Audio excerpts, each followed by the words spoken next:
No crazy talk more. No more. Kim, don't do that. How dare you try to set me up? Welcome to Practical Shooting After Dark. I'm your host for today, Joel. On deck tonight, we have a muted Matt Hopkins. Hi. Good work. And Professor Hwanchik Kim. Hello. Guys, I've been looking forward to talking to you guys all day. That's we have topics to discuss. Matt, I think I want to make you go first, though, because yours sounds a lot more interesting than whatever garbage I've got to talk about. Yeah, so I got a topic. This might, I don't know, I guess it's trigger warning, right? So we get that out there, That's right? what it sounds like. So this is the topic I've been debating on what to talk about and how to present it over the last past week or month, a couple weeks or month or so, right? So I've kind of teased it out there and let everybody kind of let it simmer, and so I want to talk about culture of USPSA. Oh boy. I like it. So, what do I mean by culture, right? So, I think we need to have a better culture in USPSA, and I think some of the issues are people requesting hits that they don't that are not theirs, or asking for doubles on clearly one-shot holes. This is a huge issue. And I think it's not just on the competitors, it's also on the ROs and scorekeepers and CROs to not allow this to happen. Just this year, I have seen this determine a match winner for a major match in a division. Heard about that. Yeah. So super not correct. This is beyond what we need happening. It's the exact opposite thing. And this competitor quote was, "I'll ask for that every time." And I'm like, oh, okay. So I know what you are about right now. So after that, we were walking down and scoring the next stage. He had an Alpha Charlie. I'm like, "Do you want to call for a double on this center one here?" And he's like, he just shook his head and walked off. It was pretty funny. But that determined the match winner of the match. And it actually stole the match from the actual match winner, which is actually the worst part about it. The behavior is bad. The RO's calling it and giving the hit to the shooter is bad, but it actually costs the actual winner of the match, and that's the biggest issue on this whole thing. And the culture of his local match, or his local guys are probably like, yeah, you asked for that every time. We're gonna argue it at our local level 1 match that we have once a month, and we're gonna give you the hits. So that ingrains into this person that this is an okay thing to do. This is the standard procedure. I'm going to do it no matter what. And it's absolutely 100% wrong. There's no reason to do it. The worst part about this call also was he edged it on beyond the perf. So there was 2 clear visible hits on the target, and they still called the alpha in the center a double. Well, that one was probably there from somebody else. It just wasn't caught, right? Okay, sure.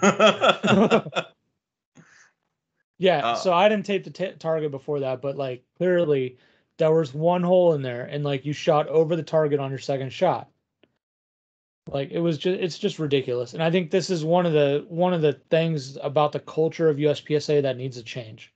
It's just it's a black eye on the sport. If someone came up and saw that, and then taking the win away from someone else, that dude, I'm sure, is running around saying he won that match, right? That asked for the double. Of course.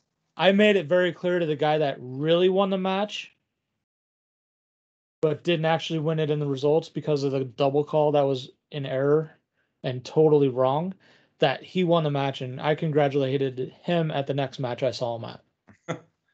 Yeah, that's not okay. Yes. Go ahead, Kim. Were you ready to say something?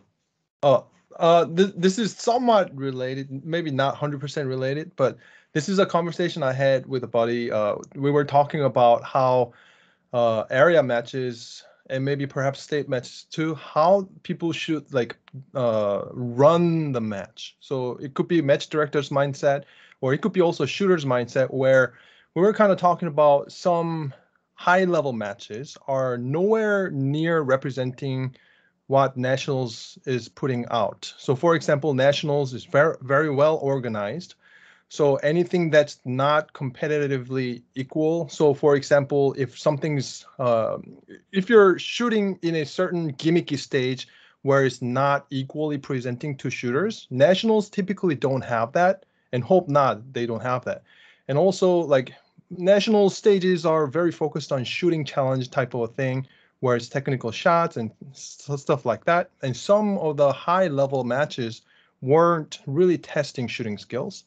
Most of the stages were very gimmicky that you almost never see at nationals. So we were kind of talking how people putting up those high level matches, and also even shooters will go there. Some shooters will say, hey, this is nowhere near national level match, and this is area match and should be representing somewhat nationals quality. But people were saying, well, yeah, but this was awesome. I shot off the roof. I was shooting on a go-kart, golf cart, whatever. Yeah. Yes.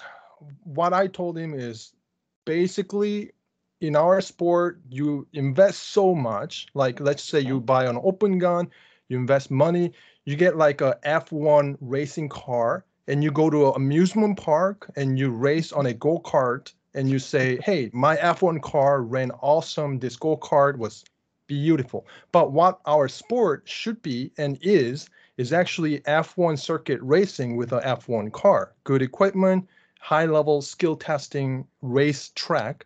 But a lot of the shooters are thinking, hey, if I make this like an amusement park go-kart, it should be fun and it should be attracting good shooters too. So that kind of mindset in our sport, I think it's pretty detrimental. And in a go-kart circuit, you can kind of cheat things because nobody really cares about if you cut the corners or drive. Yeah, I think that hopefully that makes sense. The mindset I think has it to makes set up perfect sense. on a higher quality. Well, plus like putting myself in that person's shoes that should have won but didn't. Man, so like imagine I've been training for 6 months every single day. Yeah. I go to the range a couple times a week. I dry fire almost every day. I spend all my mental energy, all my free time, all my money on ammunition or match fees or whatever. And then it's like I worked so hard, and this is like, oh man, I might actually do it. It's like, nope, somebody else cheated. Better luck next time. It's like, oh well, I can see why I pour my heart and soul into this. This was great. Like that's very demoralizing. And I mean, obviously we've talked about other situations where I guess it would not be very anonymous. Someone should have won something, maybe could have won something that didn't. And you're just like, man, like this person trained so hard. They put so much of themselves into this. And then something that's not even like their fault. They're just like helpless, because of dishonest behavior. And I think this crap starts at the club level, being honest. So like Matt, Professor, you guys should turn up at my club match. If Matt was like, I think that might be a double. Like, I don't care what RO it is. Be like, I don't think it is. Or like they'll be nice. Just look. I'm like, yep, sorry, Matt, that's not a double. Like, that's it. It wouldn't be like, oh, well, Matt's a really good shooter. And if Matt says it's a double, yeah, maybe. I don't really see it, but Matt says it is. I'm going to give it to him. It's like, nope, I don't think it is, You guys Matt. run your matches even more like you mimic big matches, like even at the level one. Like there's no pacing ahead and like, oh, no. I paced those 3 targets. They're all alphas, right? Correct. They're like, nope, reshoot last time I was up there and did that. Yes. Or somebody did that, yeah. Yes, that doesn't happen. It's really good. You guys run a really tight ship over there, and it's good. I appreciate that. I mean, that's like a group decision, and that's the culture we built. So the guys, like the other thing to talk about is people at my club, they build the behavior that if they go to a section match somewhere else or a nationals or an area match, like they already know how to behave. They already know they're supposed to be, restoring the stages, or they're supposed to be the proper procedure for calling back. Like, the RO says 2 alpha and the scorekeeper repeats it back to him. And he's not just like following along. It's like, did you get that one? It's like, oh yeah, I'm on the 4th target. Which one's that? And then like you just like, like who knows what you even got for a score? Like that stuff's really frustrating. I do think that's kind of like club dependent, but I would say leadership of the club sets kind of the tone for that kind of stuff. And I think good culture makes the group happy instead of one person happy.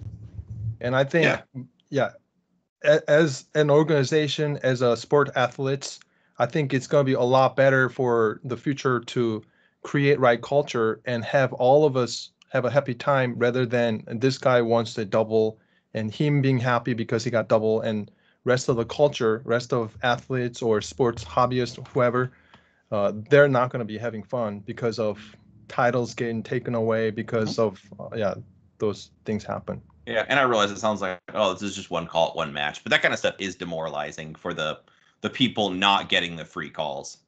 Mm-hmm.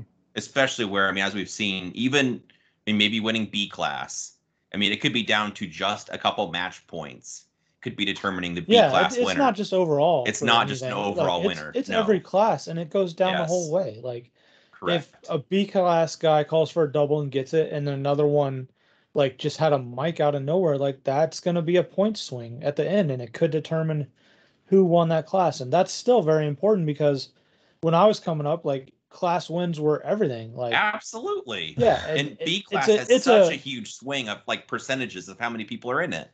Yeah. And that's a good bar to like set yourself up, like, oh, I'm in B class now, and then I actually win B class and then go to something else, right? So that's what needs to happen. Progression, right?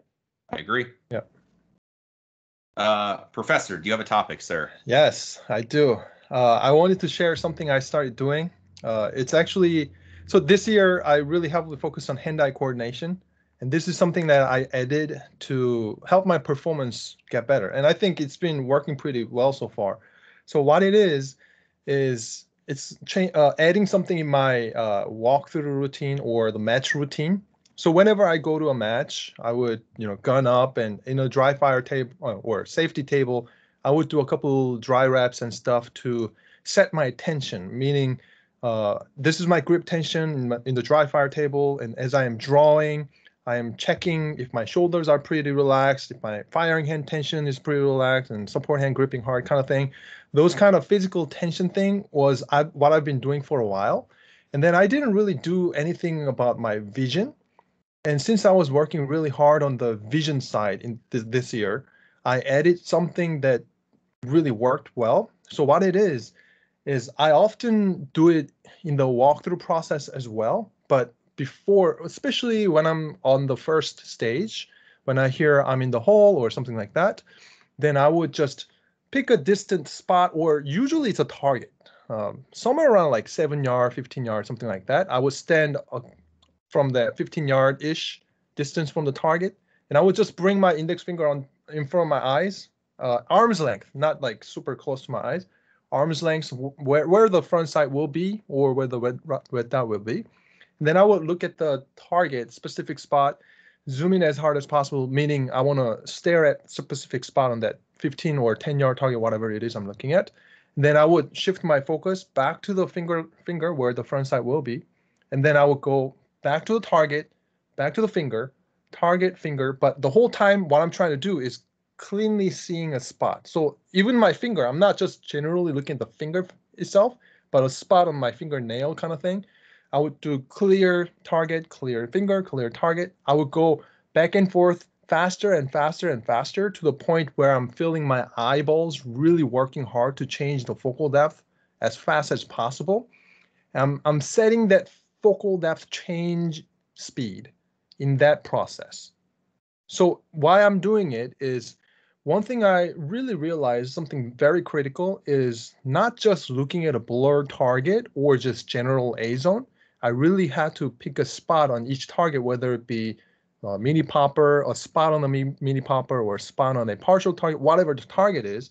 The point was I'm zooming in focal depth, 100% target focus, or to an object, to make sure my hand-eye coordination, I'm visually guiding as well as possible.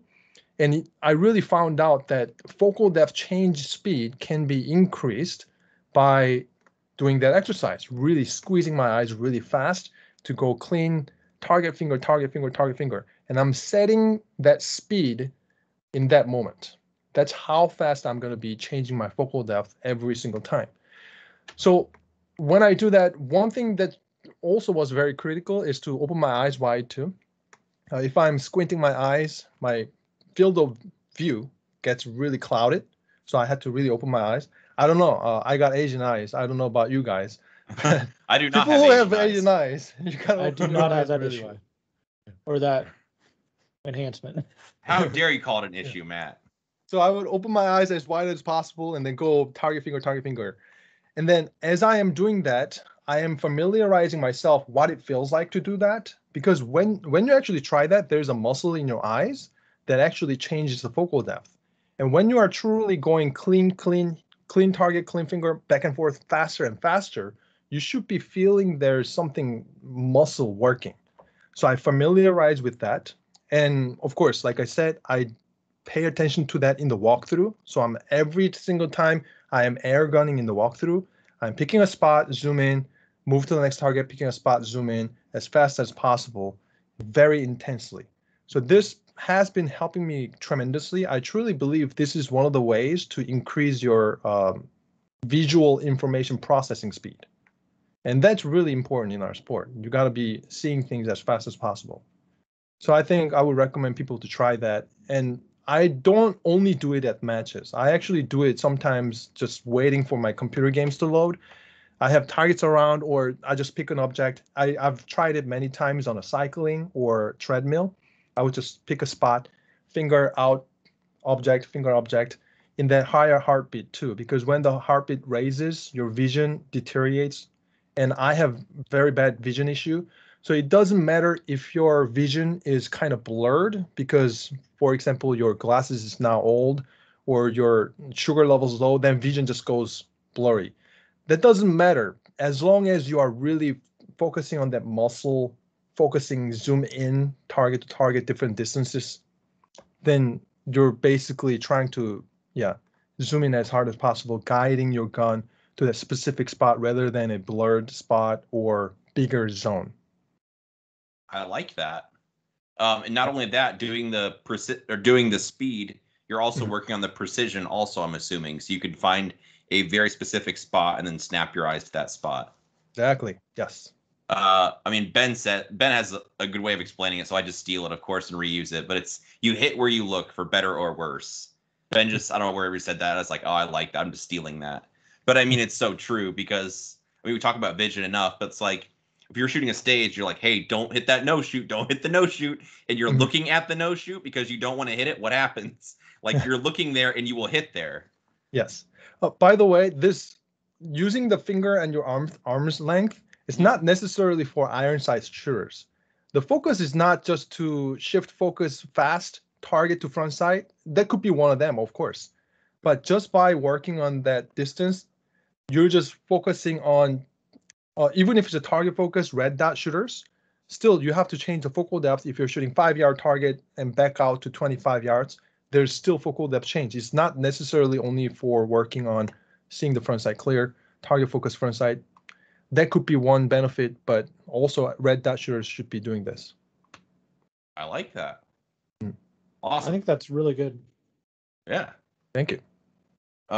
Okay, guys, I've got a show and tell. I'm holding in my hot little hands. It's a GX holster, which I know I talked about here before, but this one is one for my CO Glock.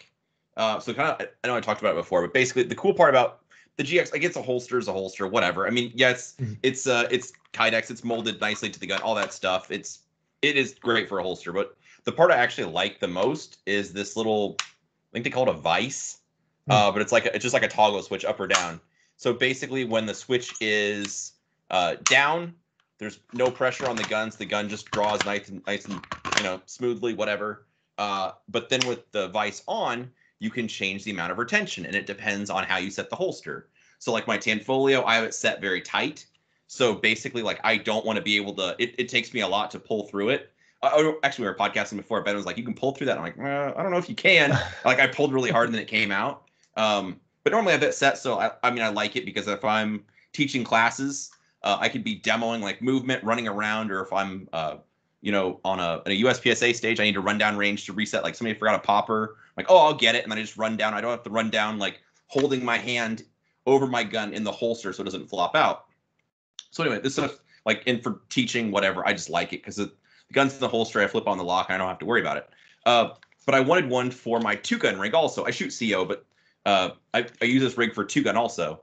And the fun part is talking to the owner, Leif, I think is how you pronounce his name. But basically, I have it set with the lock on where I can pull through the holster with I mean, I don't know. It's not like a Phobos level, but it's like maybe like a Phobos, where it snaps a little bit and there is retention so it doesn't fall out. But I can also draw it without having like the holster end up in my armpit. You know what I mean? Yeah. So I like this. Like for a 2-gun setup, this is perfect because So I can that's leave in it the on. locked.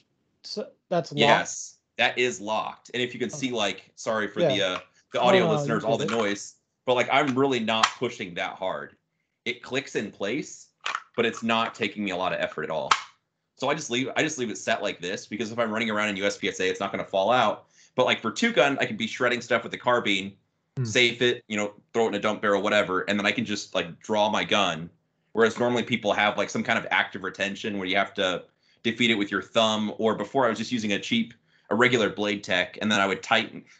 Pretty cheesy. So I'd have the set screw backed out when I was shooting USPSA, so it's like a bucket, and then when I'm shooting 2-gun, I would tighten down the screw so it would click in the holster, if that makes sense. Yeah. Yes. So anyway, this setup, I like it quite a bit. Honestly, it's ideal. And like I said, the holster itself is very nice. It's set up to work on a boss hanger, so it's like it's great for a Kydex holster. But the vise, the lock, is what actually sells it for me. So again, with the lock off, there's like nothing to it, and with the lock Very on, interesting. yeah, with the lock on, like I said, like I have to pull on it a little bit, but it's not a whole ton. So, and then apparently I talked to the owner about it a bit. Apparently that changes based on the kind of gun you're using and the shape of the trigger guard.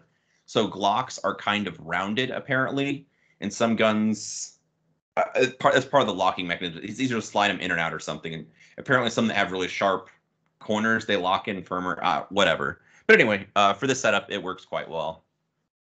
I like it. I'm a fan. Does the holster ever follow the gun? So when I sometimes draw, the holster wouldn't release the gun quite enough. So the holster comes off with the gun and then it tilts and then it hits my hip. Does that make sense? Sometimes, yeah, like it's sticking kind of. Yeah, it's sticking and the holster will follow up with the gun and then it wouldn't let the gun go sometimes. And I have to like put it down and back up again. Gotcha. That happened to me with my 2-gun holster. Gotcha. No issues with that. So it's get a good angle or not, but it's just set up on a regular boss, like a double alpha belt. So the holster itself is like it's definitely there. It's not going anywhere. So no, and then I just adjusted the tension that I wanted. Yeah. So like I said, it's just enough that I can still snap the gun out of the holster quickly. But then when I'm shooting like USPSA, of course, I just flip the lock off, and then there's absolutely no retention at all. So I just like it for like if I'm gonna teach or 2-gun, the lock will be on, and then for just USPSA, I just flip it down. Nice. Anyway, I think it's kind of an interesting product. Like I said, holsters, like the holster itself is fine, but there's lots of good holsters. The lock is what is a selling point for me, or the vise, I guess they call it. I think it's good. Yeah. Like I said, I'm a fan. Well, guys, Ben sent me a listener question, and it is a doozy. Okay. All right. I'm interested in the panel's thoughts on Super Squad selection. Does being on the Super Squad give you a competitive advantage? If the answer is no, then there's not a real problem. If the answer is yes, then the current process is broken. I think the original purpose for the Super Squad is competitive equity, where the top dudes are on a level playing field for the stage and weather conditions. But if a competitive advantage for being, if there is competitive advantage to being on the squad, then last year's nationals results are not sufficient for squad selection. For example, a top 3 shooter might have chosen to shoot another division the previous year. He gives a possible solution. Yeah, you guys get the idea. And then he said, the reason for my question is the Carry Optics Nationals squads look odd since the returning champ is not in the Super Squad. ... Thanks. Yeah, so I guess let's first comment on how the Super Squads are selected, right? Mm-hmm. They take the last year's top 10 or 12 competitors that finished in the top 10 or 12. Those are automatically on the Super Squad. Then they just go down the list until it's full, right? Mm-hmm. Obviously, people can request to get off of it from as much as I know. whatever reasons, right? Any number Yes. of them, right? Uh, I don't know about this year's CO, but that would be weird if the last year's winner wasn't on it. That's what I was told. So And I, that's interesting. So maybe I he requested to be off of it. Who knows? I don't want to speculate about what somebody else did or didn't do, but yeah, I agree.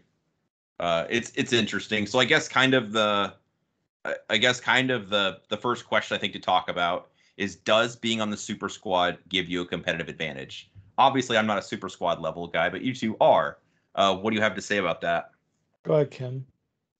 The very first thing I can think of, or it was actually my personal opinion, it was great to be in the super squad to be able to observe other top shooters.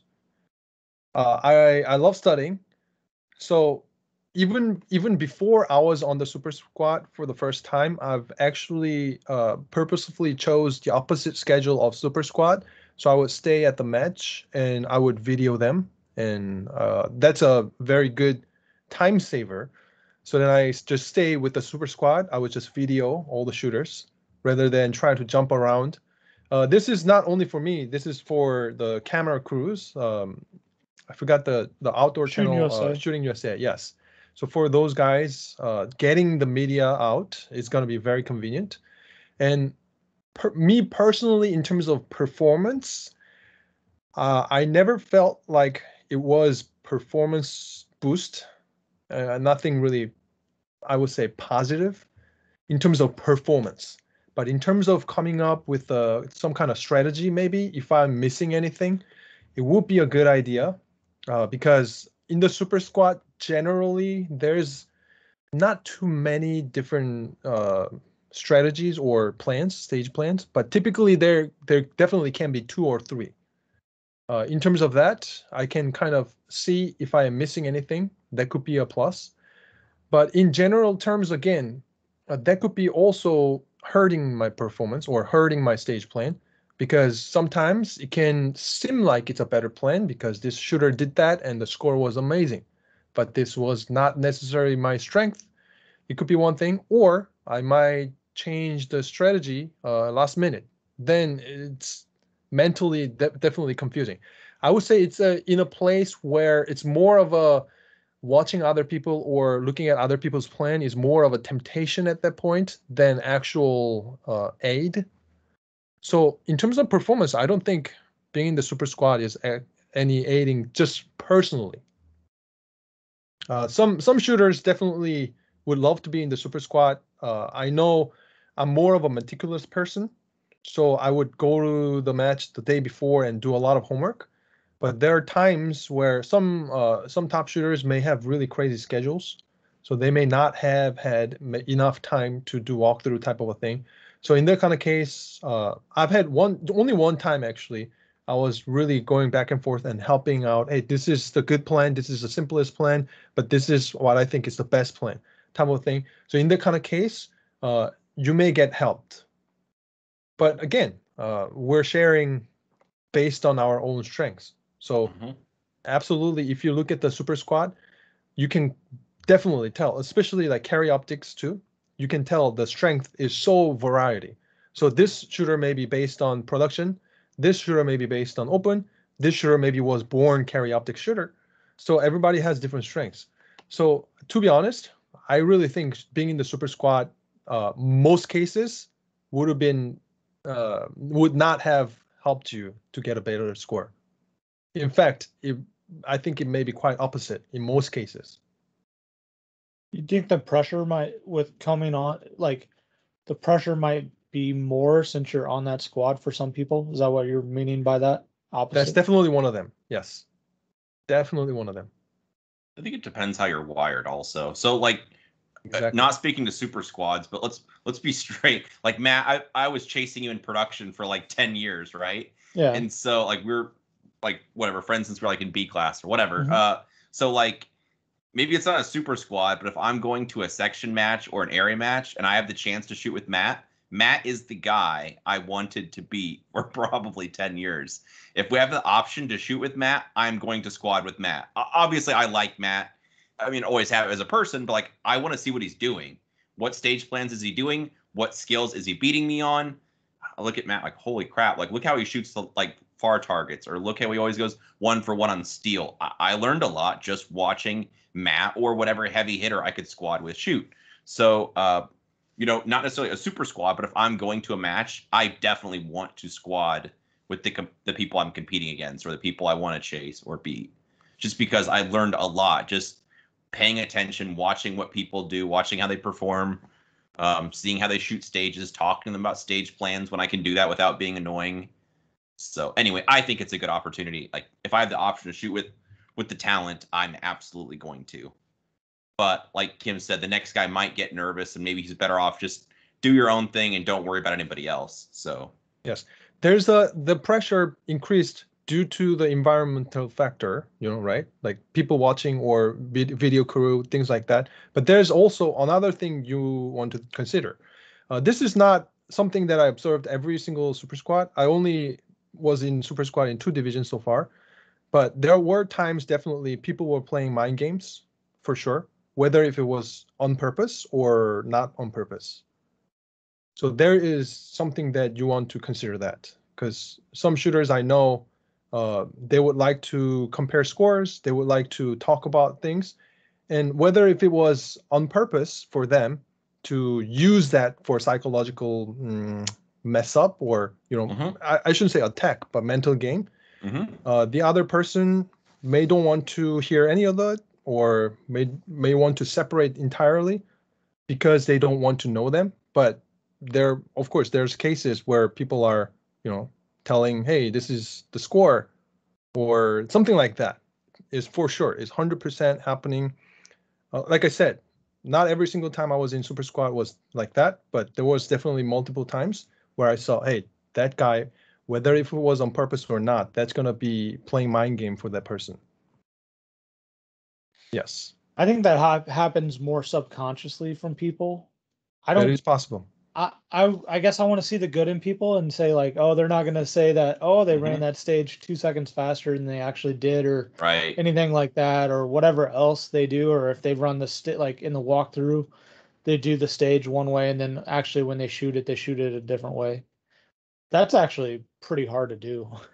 Yeah. Like walk through and be like, nope, this is not what I'm going to actually do.